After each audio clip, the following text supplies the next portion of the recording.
So we started with corporate finance in last class, and we first discussed introduction to corporate governance, which was all theoretical.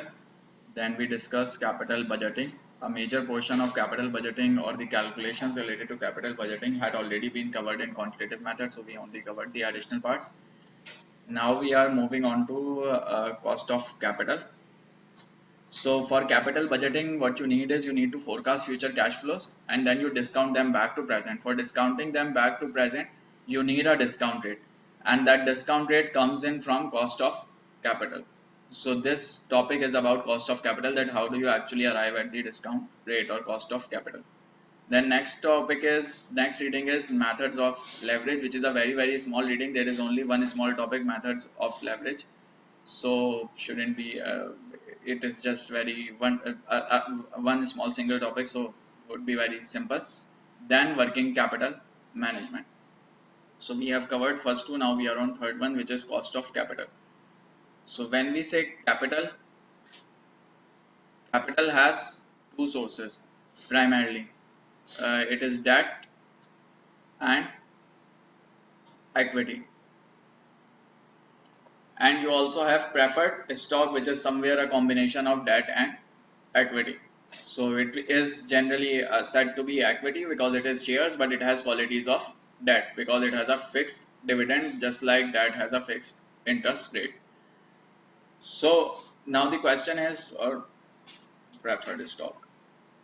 Now what is cost of capital? Cost of capital is the cost which you have to pay in order to get this capital or in order to raise this capital. So if someone is lending you money, you will have to pay interest. That interest is the cost of capital. If someone is giving you capital as preferred share, you will have to pay preferred dividends. That is cost of capital. And if someone is giving you equity, he or she will demand some return on that equity, or will demand you to perform or generate some return. So there will be some required rate of return on equity. This is the cost of capital. So now this topic is about that how do you calculate this cost of capital. In order to arrive at total cost of capital, you first need to know the individuals, and then once you know the individuals, you can take the weighted average to arrive at the total cost of capital. So for example, if debt has a cost of 5%, preferred stock has a cost of, for example, 8%, and equity has a cost of, let's say, 15%. Then if you want to calculate, this is the cost of capital from debt, cost of capital from preferred share, and cost of capital from equity. If you want to calculate total cost of capital, total cost of capital will be a weighted average of all these three. So for example, if you are told that debt is 30%, preferred share is, for example, 20%,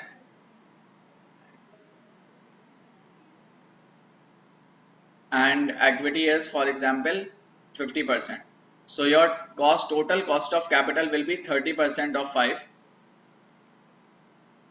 5% plus 20% of 8 plus 50% of 15%. This will be your total cost of capital, and it is also called weighted average cost of capital. Why weighted average? Because this is the weighted average with respect to their weights in the capital. So this is known as WACC, or cost of capital, or weighted average cost of capital, which is the total cost of capital for the company. Now the question is that there are two questions. In order to arrive at WACC, you need to know these cost of capitals and you need to know these weights. So the question is, how do you get these cost of capitals 15, 8 and 5, and how do you get these weights 50, 20 and 30? So first let's discuss weights because that is easier part, and then we will go on to discussing the cost.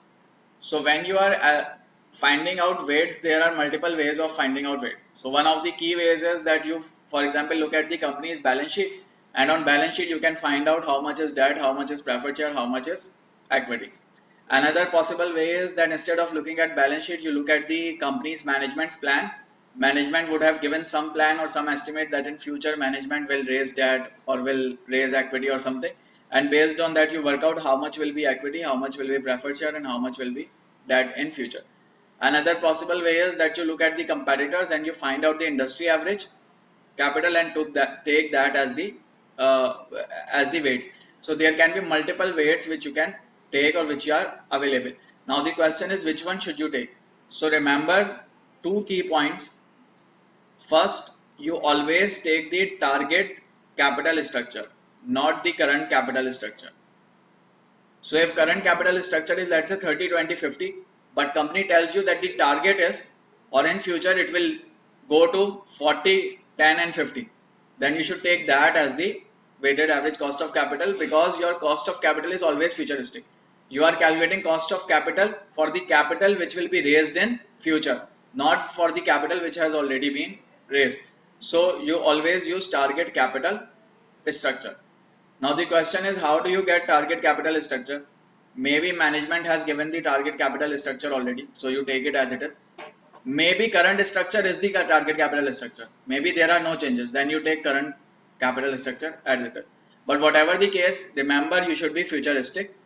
If you know that something will change in future, then take that as target capital structure or use that. If you think nothing will change, then take the current capital structure as target capital structure. For weights, another key point to note about weights calculation is use market value of capital. So when you are calculating weight, how do you calculate weight? You find out how much is debt, how much is preferred share, how much is equity. There will be certain value of this debt, preferred share and equity on balance sheet, and there will be certain value in market. Generally debt would have the same value on balance sheet as in market, generally, because market value for debt and book value are very similar, not very different. But for equity it can be very different. So you take market values of capital instead of book values. If market value is available, take market value. If market value is not available, then obviously you will go with book value. But if market value is available, go with market value. So remember these two key points with respect to weights. Target capital, you use target structure and you use market value instead of book values. Based on that, you can find out weights. Now next question is that you have found weights. Now you need to find out the cost of capital. That what is the actually cost of capital for these instruments. So now there can be multiple ways of calculating cost of capital, and each method can give you a different cost of capital. So it will depend on you which method do you find more appropriate to be used. So starting with debt, for calculating debt's cost of capital, what can be the different ways of doing that? So two different approaches.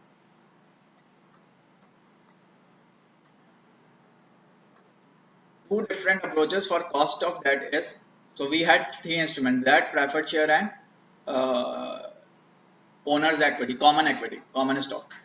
So two, let me write it as common stock, because preferred stock is also a part of equity. So this is, by equity I mean common stock. So starting with debt, how do you measure cost of debt? So there are two methods. There are many methods, two of those are discussed here, which is yield to maturity approach and debt rating approach.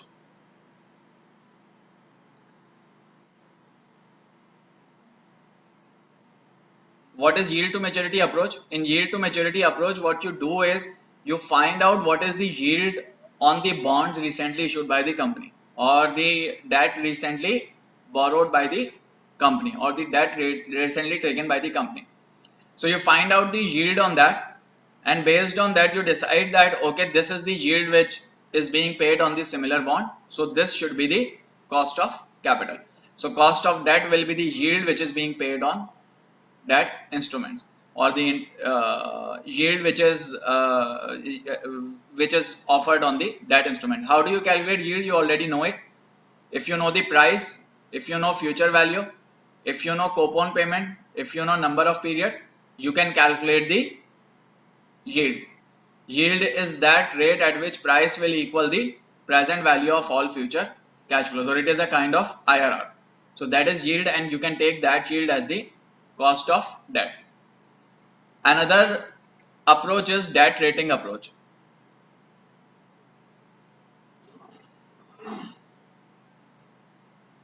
So let's say a company is borrowing debt, and for borrowing debt it is, let's say, issuing a 5-year bond, and let's say the company's rating is double BC, or let's say triple C,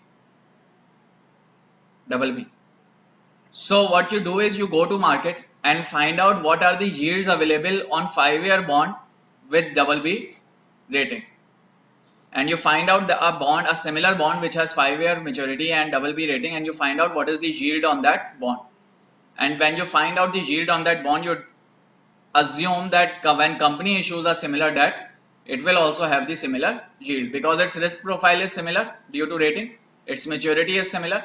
So if maturity and risk profile are similar, then the yield offered should also be similar, and you take that as cost of capital. So that can be another approach. So these are two key approaches. Generally or practically, what analysts do is, so these are two key approaches. Practically, what an analyst would do is that he or she would find out what is the most recently borrowed loan, and would find out the rate on that loan, and would assume that that is the cost of capital. Taking the average cost of capital is not a good idea. Why? Because maybe company took that 5 years back, 6 years back, 10 years back, and maybe at that point of time interest rate were lower, maybe they have increased now, or maybe at that point of time they were higher, they have decreased now. So you should be futuristic, that if it raises capital today, what is the cost that it pays? That is that cost of capital. There are certain issues in finding out the rate on bonds, or in finding out the cost of capital. What are those rates? Fixed versus floating.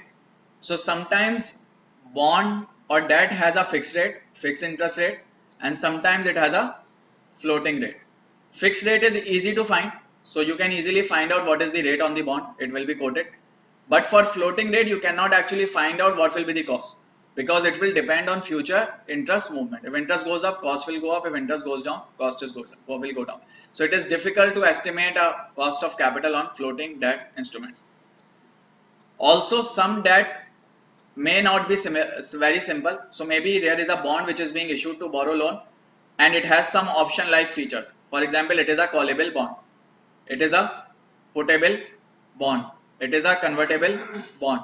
In that case, its yield will be different from normal bond, and so it will be difficult to adjust it to, or to find out the yield for normal bond.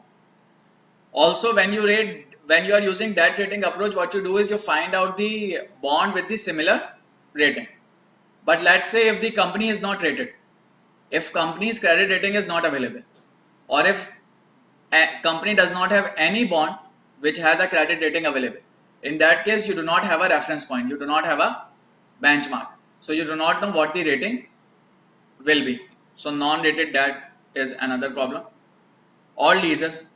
So for example, maybe company has debt, but that debt is in the form of leases, and if it is in the form of leases, it wouldn't directly be shown or reflected as a debt, and its financing cost will not directly be shown in your books. So in that case, what you need to do is you need to find out what is the financing cost on that lease, and then use that.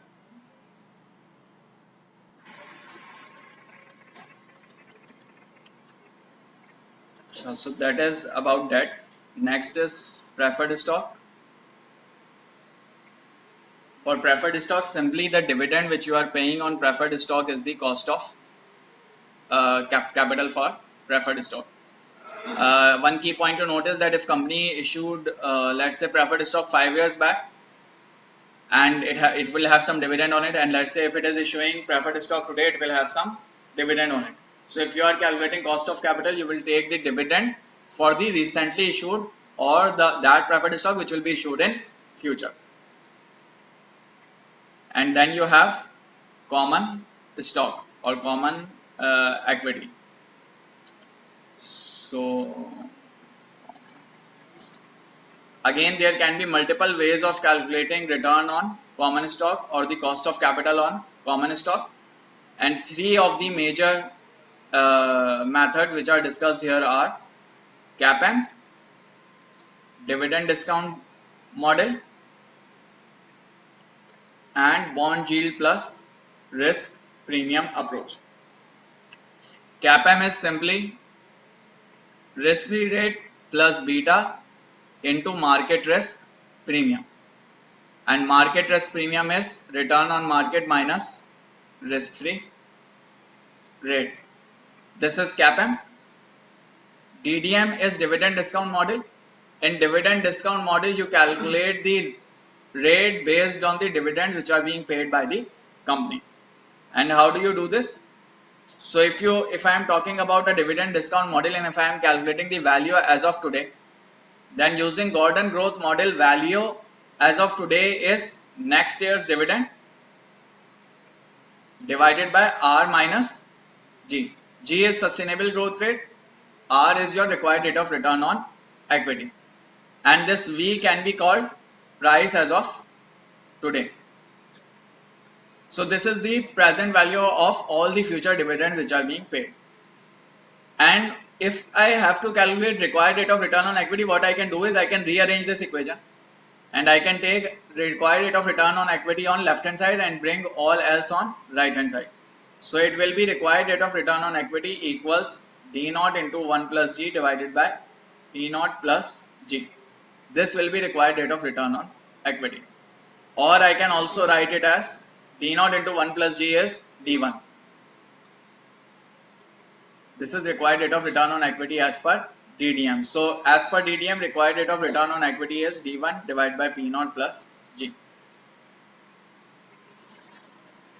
This is second approach. And the third approach is bond yield plus risk premium. So what you do is you take bond yield, yield on bond, and then you assume that as equity is more risky than bond or is riskier than bond, there should be certain premium added to it. So you add certain premium for equity, and based on that you estimate the required rate of return on equity, that it should be yield plus some premium. This is third approach. Most used approach is CAPM. CAPM is the most used approach among all these three. So once you have these methods or approaches will help you calculate the cost of capital. Weights, then you can calculate based on the discussion that we had at the start of the topic. Once you have cost of capital and you have weight, you can multiply those and take the weighted average of the cost of capital, and that is known as WACC. So WACC will be these cost of capitals multiplied by respective weights.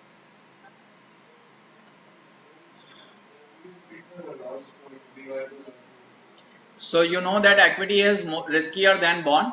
So you take yield on bond and add a risk premium, and you say that this should be the equity. Yes. This is YTM, yield to maturity of the bond. Whenever we talk about cost of capital or interest rate on bond or anything, it is best to take the YTM, because YTM will change as the price changes. If you are taking coupon, coupon will be wouldn't be changing with changes in price. So this is about it. Another key point to remember is that when you take debt, you are paying interest. When you pay interest, interest goes into your P&L. As interest goes into your P&L, that inflate your expenses. That means your expenses goes up. When your expenses go up, your profit before tax decreases. When your profit before tax decreases, tax decreases. So that means borrowing debt allows with some tax savings. So when you are calculating that cost of debt, you take the after tax cost of debt. So for example, if cost of debt comes out to be 5%, you take it as 5 into 1 minus tax rate. So for that you always look at after tax cost of debt. So for example, if tax rate is 30%, it will be 5 into 0.7. So for that you always take after tax cost of debt. For preferred stock and common stock, you take before tax. Why? Because tax is not deductible on these expenses. They come in after P&L. So once you close your P&L, then you pay preferred share dividend or equity dividend, because dividends do not come in P&L, but interest comes in P&L. So interest provides you some tax savings. So that's why you take after tax cost of debt in calculation for WACC. So this is how you actually arrive at the WACC. Let's go back. This is done. So this is a simple example for WACC, like we already did. Assume that ABC Corporation has 30% debt, 10% preferred stock, 60% equity, and it wishes to maintain these proportion. If it wishes to maintain these proportion, that means in future also capital structure will be same. Its before tax cost of debt is 8%, preferred 10, equity 15%, and marginal tax rate is 40%. So it has debt, it has preferred stock, and it has equity. Costs are 30, weights are 30, 10 and 60.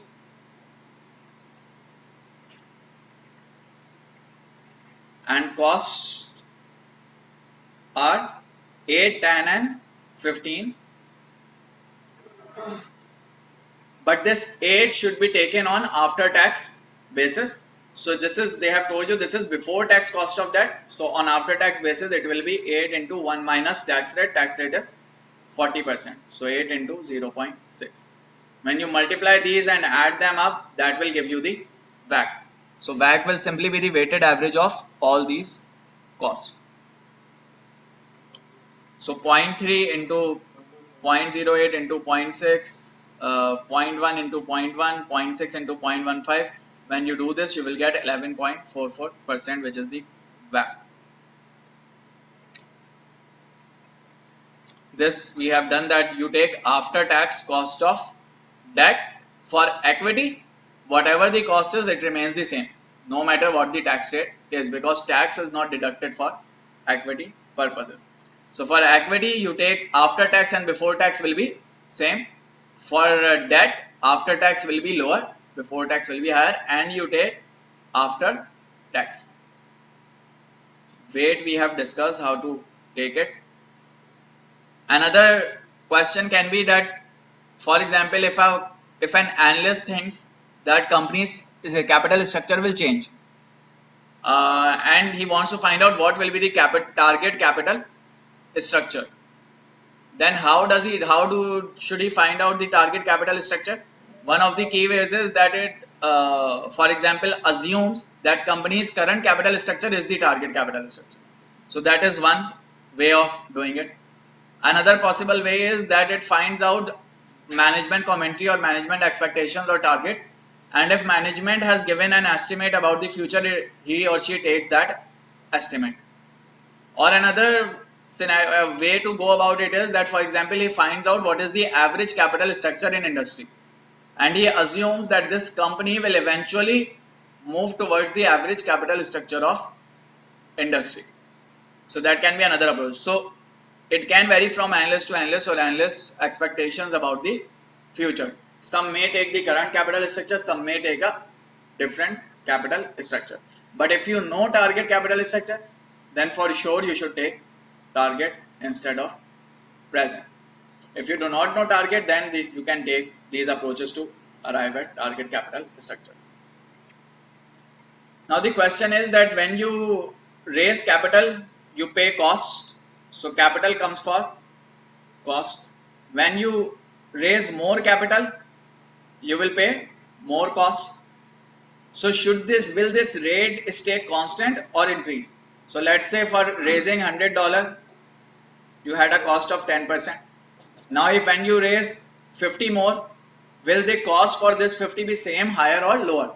So remember that cost of capital will continue to increase as you raise more and more capital.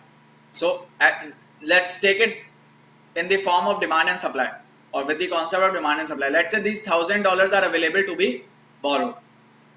When you borrowed 100, supply will decrease. Now you only have a supply of 900. Your demand has increased. If you increase demand more, want to borrow 50 more, then supply will even be lower. So as you continue to demand more and more capital, demand will continue to increase and supply will decrease. And when supply decrease, these suppliers of capital will charge for higher rate because they know that they have limited capital and you are demanding it, or you need more and more capital. So remember, cost of capital will continue to increase as you increase the capital. That is first key point to note. Another key point to note is that returns on investment decrease with the increase in investment. Why? Because today you have, let's say, an opportunity to make 15% return. Now you have, once you have capitalized that opportunity or used that opportunity, now you will have difficulty finding out new opportunity and return may be lower. Then you will have more difficulty finding out next opportunity and return might even be lower. So key point to note is that your cost of capital increases as capital increases and your return on investment decreases as investment increases. So that means with time or with the amount, if I have, let's say, amount on x axis and cost or return on y axis, with increase in amount, cost will go up, return will decrease. So what is the optimal amount of borrowing money? So optimal amount will be that amount at which your cost becomes equal to ROI. Why? Because before that, before this point, your cost is lower, return is higher. So if return is higher than cost, that means you make some positive value. After this point, cost is higher, return is lower. That means you are making a negative value. Your return is even lower than cost, so there is no point investing.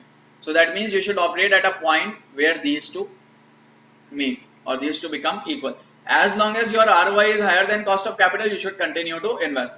But when ROI becomes lower than cost of capital, you should stop. Also in capital budgeting decisions, recall that we discussed IRR, and in IRR we used to look at the matching the return or the IRR on investment with the cost of capital. And if it used to be higher than cost of capital, we used to invest and we took a decision to invest, and if it was lower, we took a decision not to invest. So that means investing or not investing is not a decision of just the return. It is a decision based on comparing return with the cost of capital. Maybe something is giving you high return, but maybe your cost of capital is even higher. So there is no point investing into that.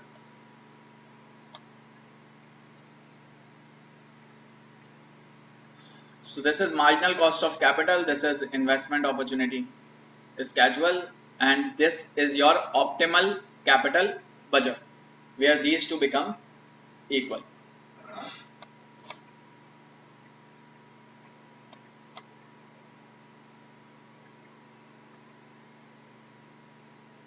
The cost of equity is equal to the rate of return required by stockholder. Why? Because cost is what you pay to the capital provider, and capital provider requires certain return on providing capital, so that is the cost of capital.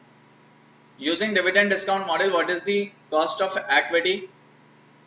If it pays a dividend of 2.3 next year, has a payout ratio of 30% and ROE of 15 and a stock price of 45. So if you recall dividend discount model, and this will come in later in equity. So for now, just to give you an overview. So value in dividend discount model is equal to D naught into 1 plus G divided by R minus G. This R is required rate of return on equity. This G is the sustainable growth rate. And how do you calculate sustainable growth rate? It is ROE multiplied by retention ratio. How do you calculate retention ratio? It is 1 minus payout ratio. Whatever you have paid out is given as dividend, and whatever you are left with is the retained amount.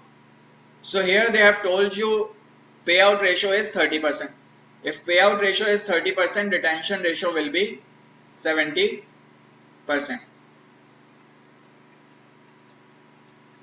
they have told you ROE is 15%. So that means sustainable growth rate is 15% into 70%. So that means 70% of 15%, which is 10.5%. So this should be 10.5%. Now you have sustainable growth rate. If you apply this formula, what is the value? Value or price as of today is 45. So 45 equals dividend for this year is not given. They have directly given you the dividend for next year. Next year means D naught into 1 plus G. So which means 2.3 is D naught into 1 plus G, which is next year's dividend. Cost of equity you have to find out. Sustainable growth rate is 10.5%. So if you rearrange it and if you calculate cost of equity, what does it come out to be?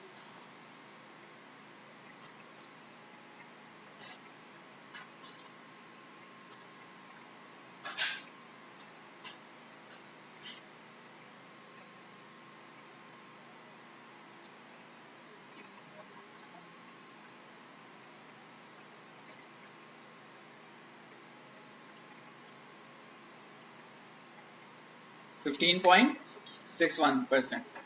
So this comes out to be the answer, 15.61%. So as long as you know the formula, you should be able to do it. Key point is you should know how to calculate sustainable growth rate. .com has determined that it could issue .com has determined that it could issue $1,000 face value of bonds with an 8% coupon paid semi-annually. So coupon means payment. Payment is 8%. 8% of what?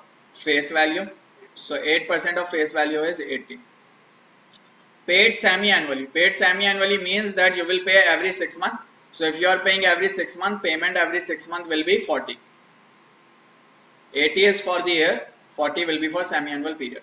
5-year maturity means N is 5 years, and if it is 5 years and you are one period is 6 months, then total number of periods will be 5 into 2, which is 10. And face value is 1000. Price is 900. And you have to find out cost of debt. So cost of debt will be yield. And when you calculate yield, what is the answer? 900 is present value, which is price.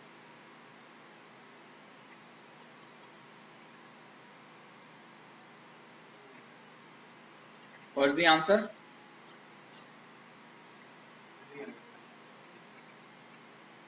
मतलब आ क्या रहा answer? What's the answer? Error आ गया. Present value should be taken as minus and future as positive one.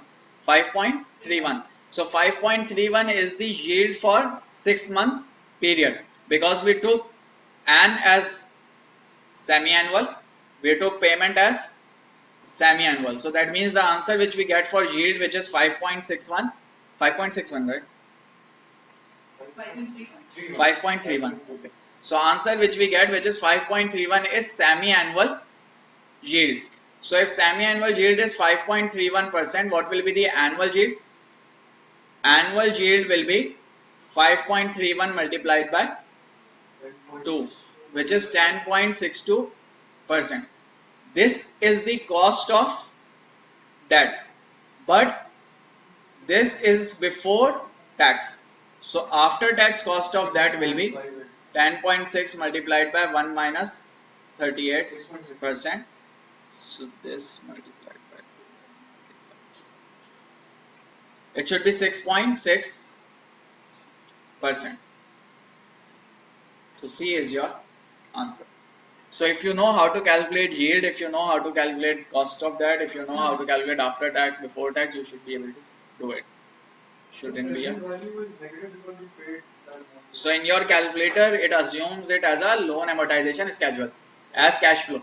So either your initial cash flow is negative and then future is positive, that is you making investment today and you are getting return in future, or today you are getting something and in future you are paying something. So one of these has to be positive, one negative, otherwise calculator wouldn't give you the right answer. Calculator and Excel both.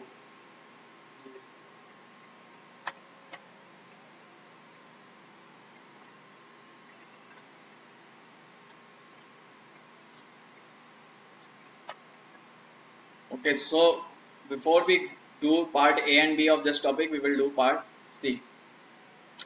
So we discussed that as you go up or as you increase borrowing, your cost of capital goes up.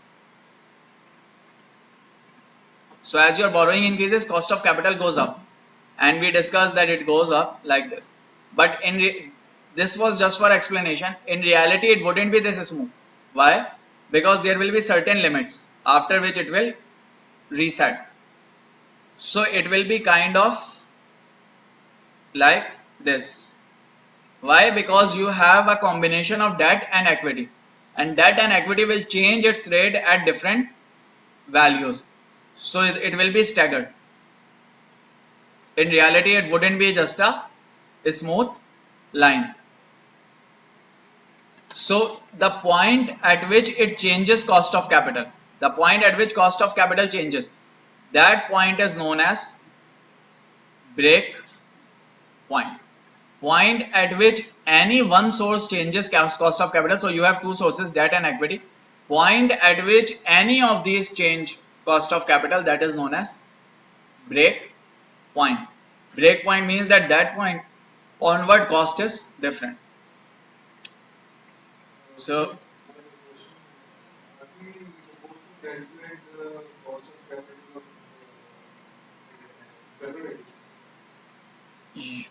you can, so preferred equity की कैसे करते हैं calculate cost of equity. So for preferred equity, cost of capital is the dividend which you pay on preferred equity. And how do you get dividend? So for cost of equity, price for preferred stock dividend is paid in perpetuity. And what is the present value of perpetuity? Present value of perpetuity is payment divided by R. So if you know price, which is present value, if you know payment, then you can calculate R. So R is payment divided by price. And what is payment divided by price? It is simply the dividend percentage. So whatever percentage of dividend you are paying, that is the cost of preferred equity. Whatever you are paying. And which one will you take? You will take the futuristic one, not the past one. Okay, so going on to schedule of cost and debt equity, here is an example. They have told you that if you issue a new debt and if the new debt has a value less than €2 million, then cost will be 2%. If it is from 2 to 5, then 2.5. If it is greater than 5, then 3. So if you look at it, it is not a smooth increase. It will reset after some value. Similarly for equity, 6, 5%, 6 to 8, 7%, more than 8, 9%. So that means if you are raising capital from 0 to €2 million, then that will come at, so you 2 and 6. Now when you are raising capital, you are raising it through debt and through equity. So what portion is your debt? So they have told you 40% is debt and 60% is equity. When will debt change value? Debt will change value when its amount becomes 2 million. When will its amount become 2 million? So debt is 40% of total capital. So that means debt will change value, cost of capital will change when this 40% becomes 2 million.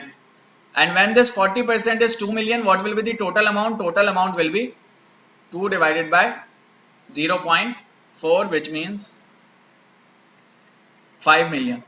This means when you raise a capital of 5 million, total capital of 5 million, that will change its cost.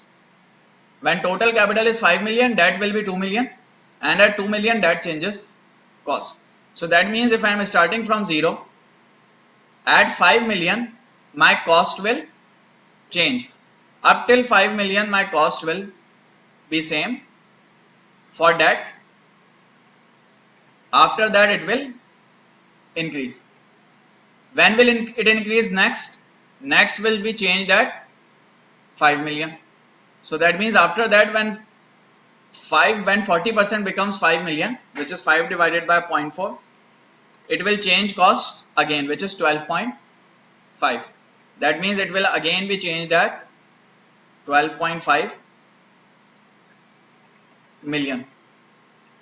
So that means 2 points at which that will cause cost to change are 5 million and 12.5 million. And similarly for equity, so 5 million is a break point, 12.5 million is another break point.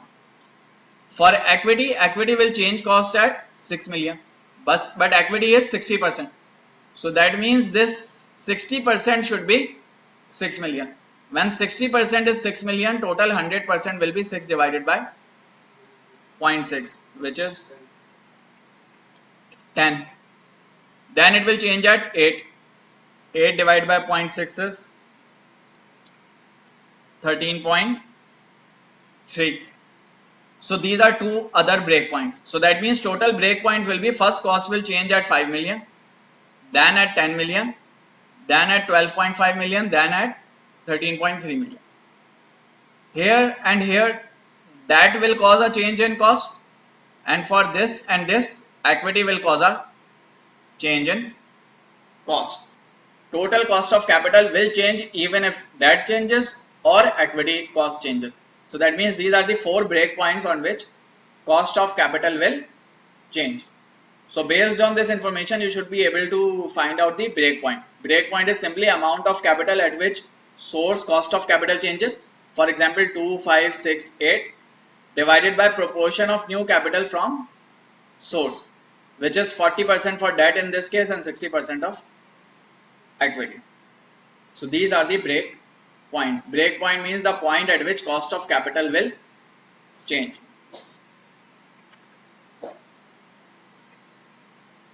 Going back, topics in cost of capital estimation.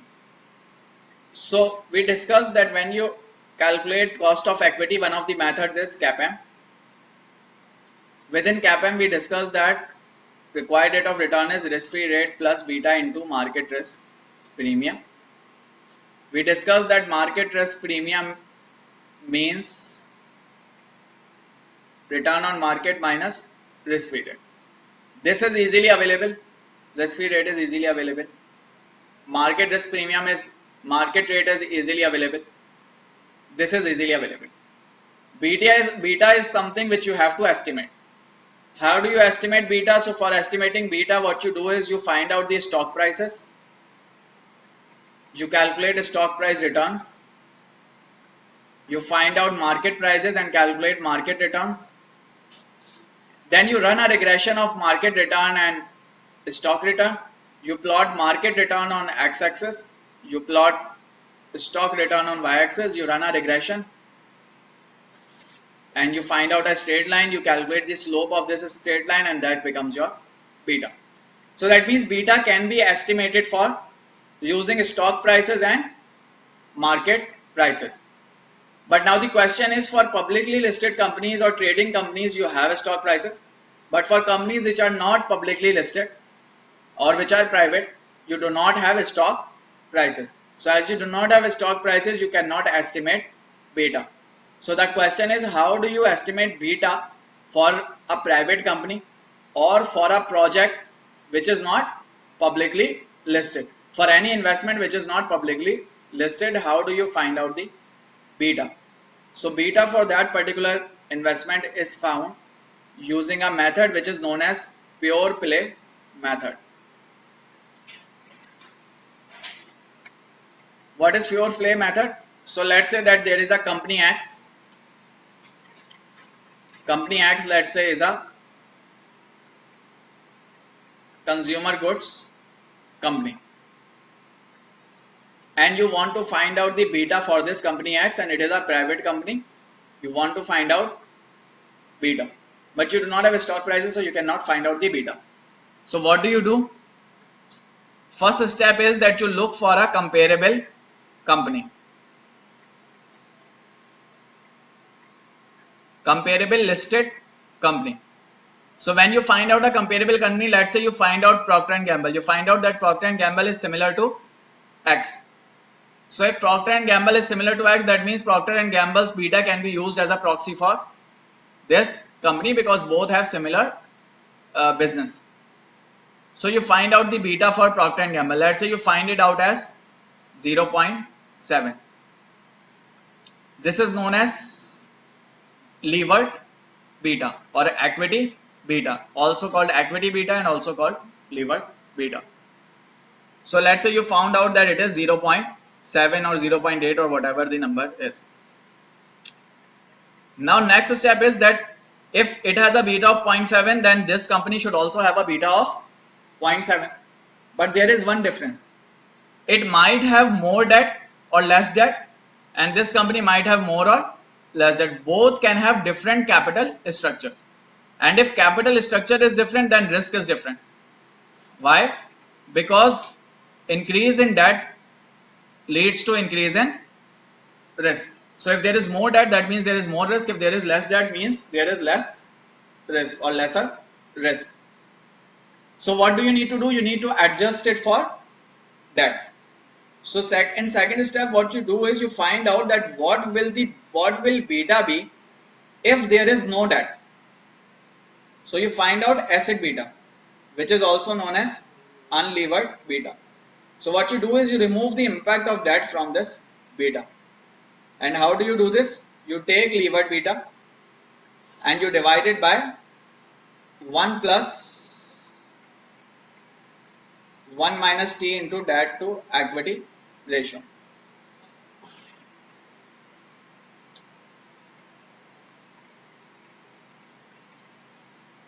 So you unlever it by dividing it by 1 plus 1 minus T to debt to equity ratio. So when you divide it by debt to equity ratio, it will unlever, it will remove the impact of debt, and you are doing 1 minus T. Why? Because if you remove debt, your P&L interest will also, or your P&L tax savings will also be removed. So what you do is you take levered beta and you divide it by 1 plus 1 minus tax rate into debt to equity ratio. Remember, this is debt to equity, this is not debt to capital.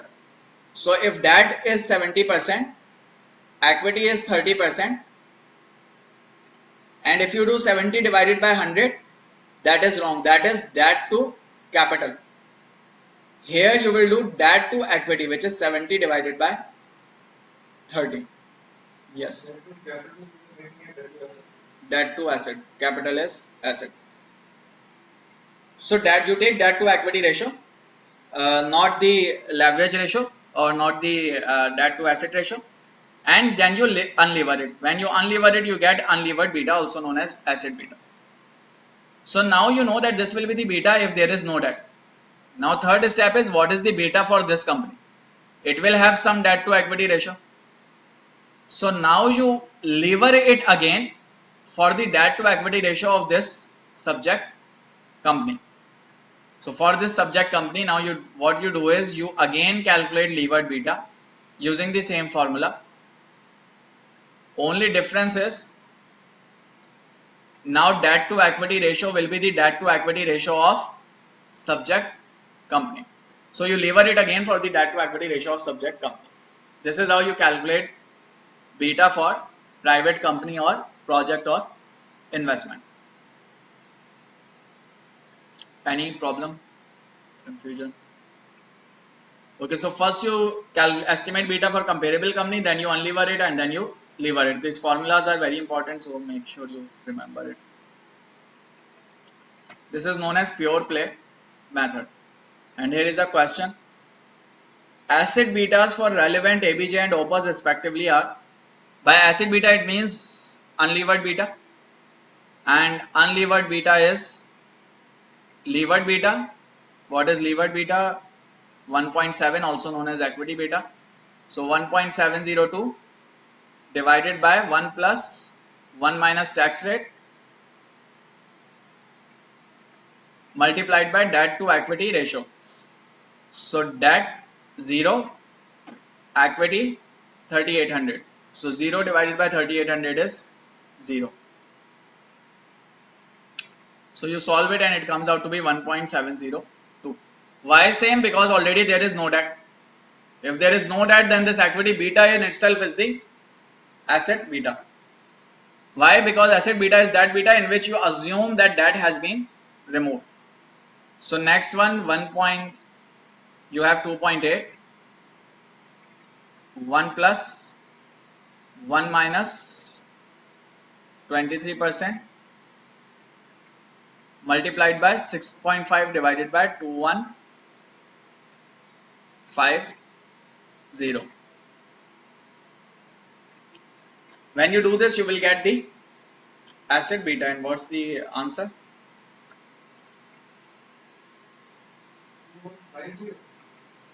2150.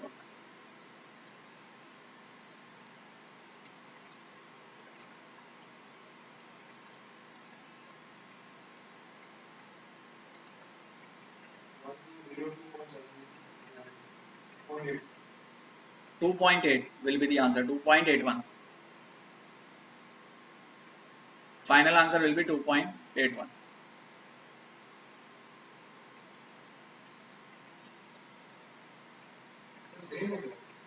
क्या?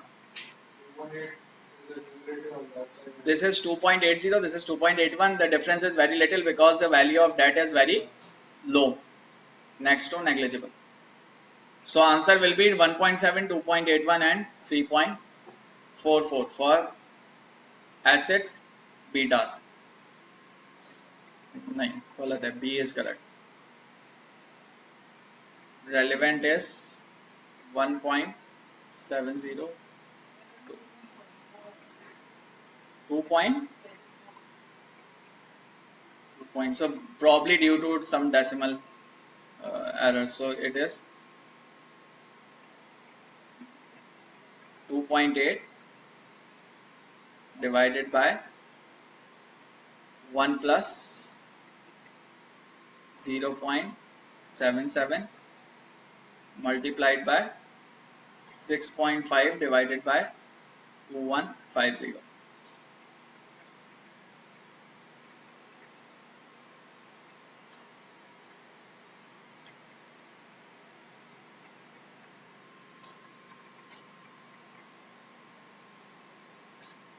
2.79. That's correct. So 2.79, 1.7, 2.79 and 3.37. And वैसे भी this asset beta should be lower than equity beta because you are removing that, and when you remove that, risk gets lower, and when risk gets lower, beta is lower. So this asset beta will come out to be lower than equity beta always, until and unless you have no debt. If you have no debt, it will be the same. So it has to be, asset beta has to be either equal to or lower than the equity beta. So it cannot be higher than equity beta. So this is wrong. So B should be the answer. Average asset beta. So how do you calculate average asset beta? You have these three asset betas, you take the average, and that will be the average asset beta. So average of these three will be average. So you add these three and you divide them by 3, this will be the average. So it comes out to be 2.27. So what this analyst has done is it has taken 3 comparable companies. For 3 comparable companies is estimated 3 equity beta.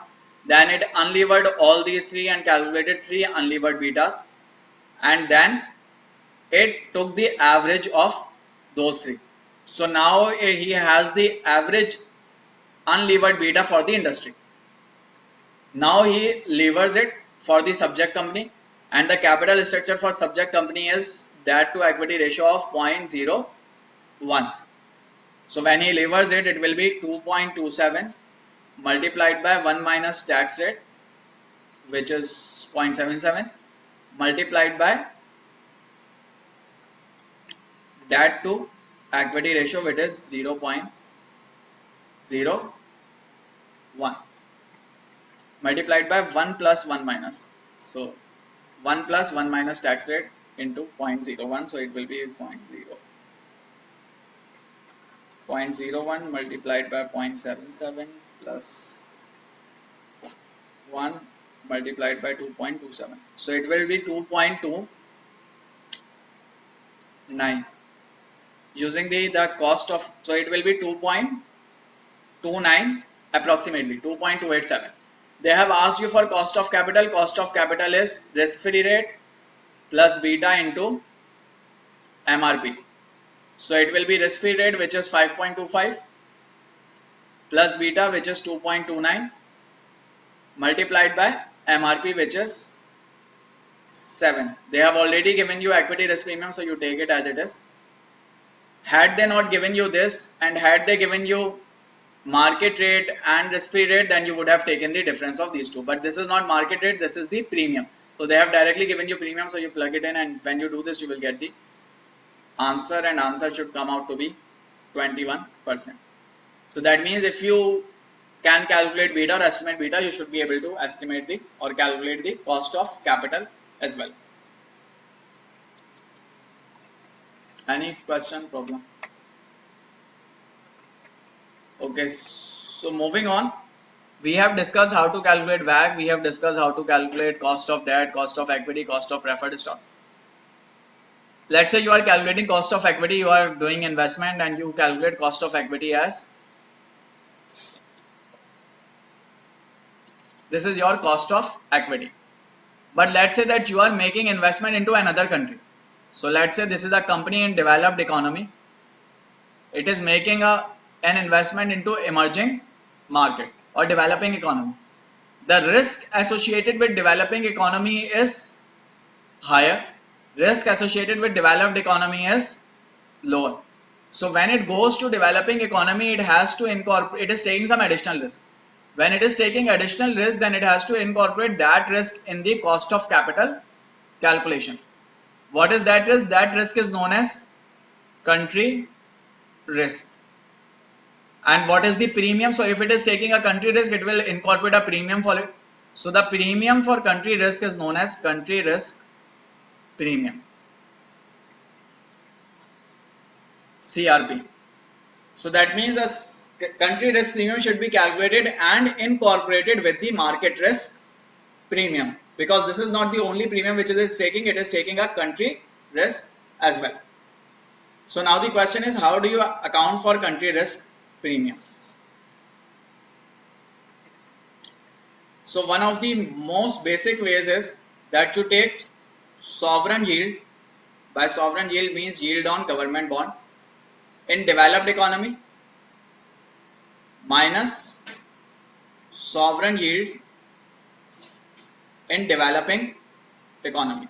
You take the difference of sovereign yield and you assume that that difference is due to country risk premium, and that becomes your country risk premium. So one of the most basic approaches that you take the yield on domestic country minus yield on foreign country. The difference becomes your sovereign yield spread. That sovereign yield spread is your risk premium. Any problem so far? Or this is first or basic way.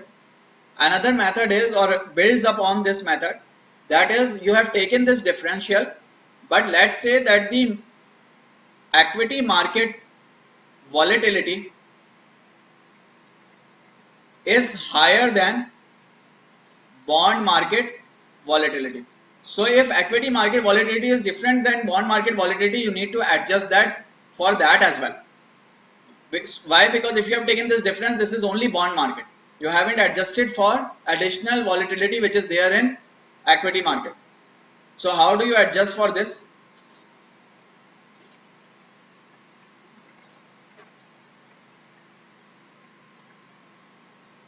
So this is your sovereign yield spread. How do you adjust for that volatility? So you take sovereign yield spread,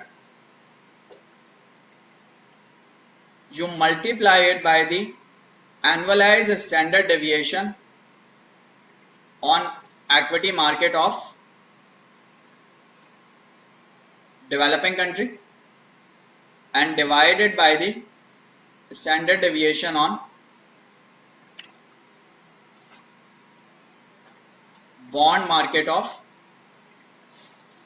emerging market. But which bond market? That bond which is denominated in foreign currency,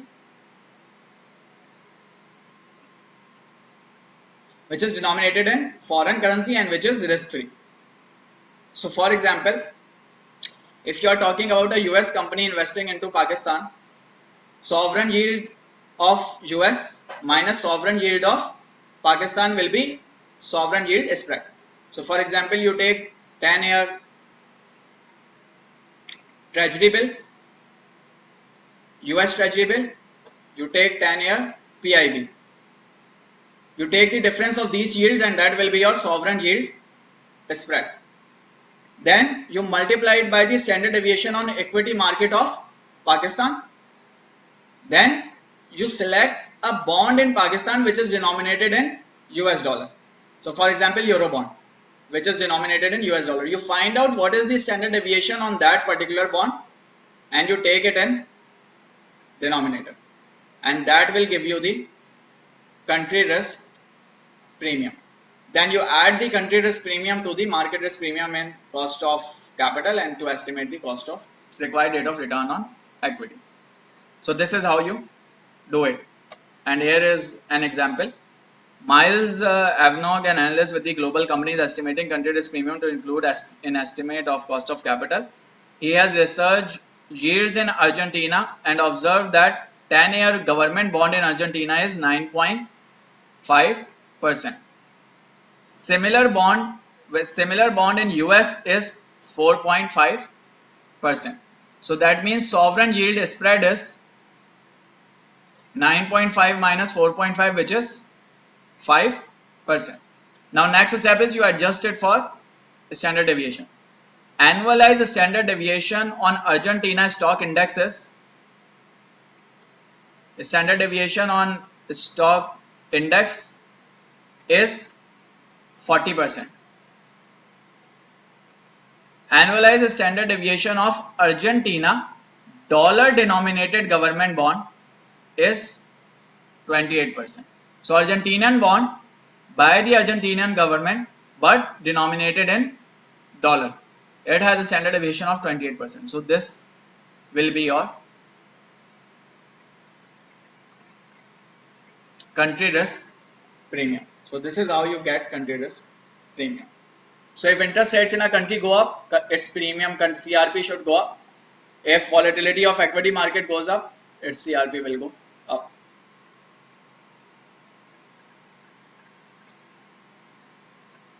This we have discussed. Okay. So last topic is flotation cost. What is flotation cost? So when you are raising capital, let's say through debt or equity, you pay some cost or you incur some cost with respect to maybe legal fees or maybe to the investment bank or any other fees. That cost is known as flotation cost. Cost for floating the capital. So how do you account for these? When we talk about debt, these costs are very low. So issuance of debt can be done at a very low cost. So generally they are ignored in terms of debt. But for equity they are high. For equity issuance, flotation cost is high. Legal fees, investment bank fees, advisory fees and all that. And in that case, as the flotation cost for equity is high, you need to account for that as well. Now there are different perspectives of accounting for this equity cost. One of the perspective is which says,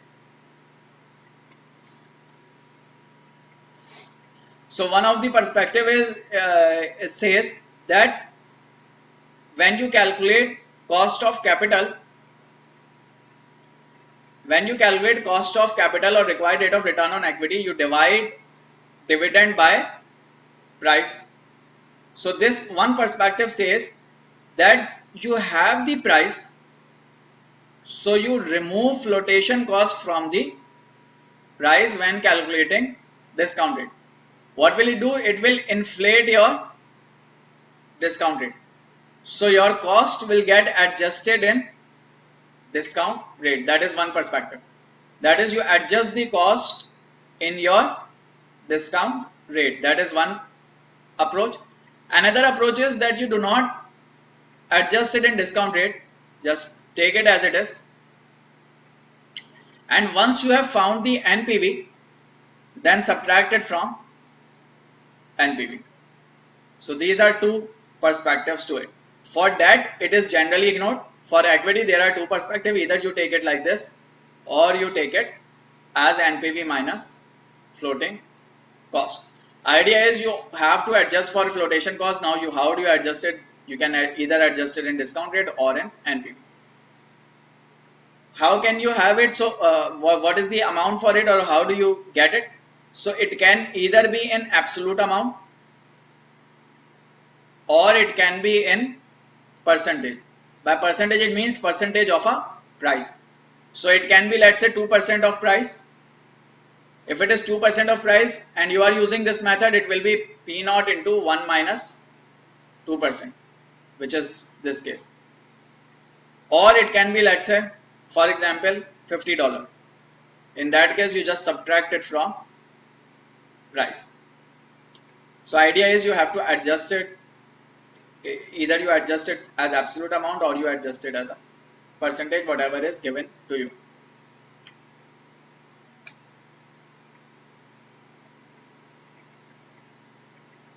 Any question, problem so far?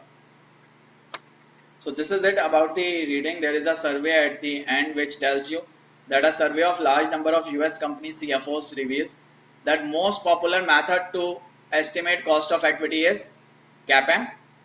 Few companies use dividend cash flow model to estimate cost of equity. Publicly listed companies are more likely to use the CAPM than private companies, and for obvious reasons, because beta is easily available. In evaluating projects, the majority use a single company cost of capital, but a large portion applies some type of risk adjustment for individual projects. What does it mean? It means, let's say that you have a company A, it has a cost of capital or WACC of 10%. It is investing in a project X. So when investing in a project X, question is, what is the discount rate that it should use? It can either use its own cost of capital, or it can use the required rate of return on this project. So some companies use this cost of capital, but large number of companies would use the required rate of return on this particular project. And this is the better approach, because you should value it based on the risk associated with this project. So a large portion applies some type of risk adjustment for individual project. If it is high risk, it may inflate the WACC. Any problem so far?